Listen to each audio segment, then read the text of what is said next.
I always like to add more experience and knowledge in my brain, so I can always stand on something and focus on something which I really want to communicate to them, and if I know that much on that particular field, so it's bringing me an unprivileged advantage. That means I know something which other people don't know, so they're going to pay attention into it.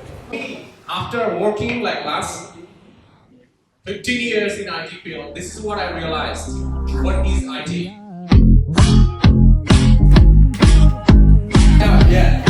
To make it happen. So let's give a big hand to the studio leaders to bring the training to you. Why don't you give a big hand to them? So, a lot of people, I probably spoke like, not too much, maybe around 300 times like that, to in front of other people and give speeches. Some of the talks was like students. Some of the talk was mostly was for professionals. Many of them was international conferences. Some of them was even academia too. How do we really talk to a lot of people, right? So, number one, I just be myself. Authenticity. Authentic. I don't really look at other people, say how they're connecting and how they're doing it, how they're doing this. And I do my own, I just discover what is my style and how do I like to do this one. So when I stand in front of like hundreds of people, I stand in front of them and just be myself. Go on. If the authentic self is boring, I think people like that because you have the ability, maybe your natural ability to speak, to do public speaking. For some people, it's not like that. Some people they are not very interesting. They are not very engaging. Maybe. Correct. Yeah. So how do they? If they are too authentic, then people are gonna get bored. Perfect question, and I love it. So to answer your question, there are other things that are coming as well too. So let me finish that one, then I'm going to wrap that up with you, okay?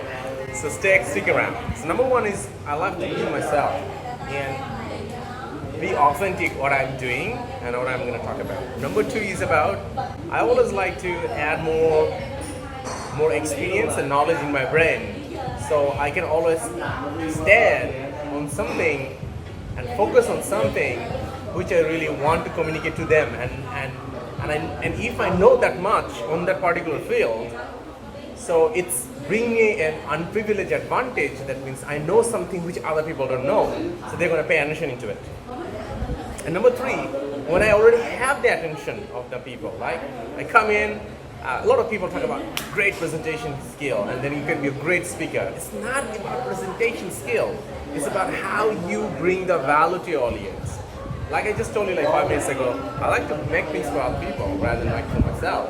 So that is one of the things always encouraging me, that I come up with something which people don't know, and I give it to them and they don't want to listen to it because they don't know it. And four is about figuring out what is my core strength is. And I like to play on my strength and I like to sharpen my strengths. That is answering your questions. Some people are by born, don't know how to stand. We can show them how to stand. Some people by born are boring. So my question is, this is your weakness, right? So why are you trying to be a public speaker then? Don't try to be a public speaker if it's not your strength. Be other thing. Be a writer, right? That's also another way to. So what the public speaker does, stand in front of people and communicate with the people and give them a particular value, right? A value exchange of knowledge. If you don't know how to do this one, if you're not good at it, doing that one directly, do it indirectly. Book is very powerful. Millions of years and millions of books is around, and that's why people are doing it, right? Another thing is, if you're not good at writing, then you could be make videos in front of the camera. And if you suck at everything, so don't become a speaker. Do something else. Maybe you're really good at something else. So spend time doing something else. Everybody doesn't need to be a speaker. Everybody doesn't have to be a speaker. That's the point.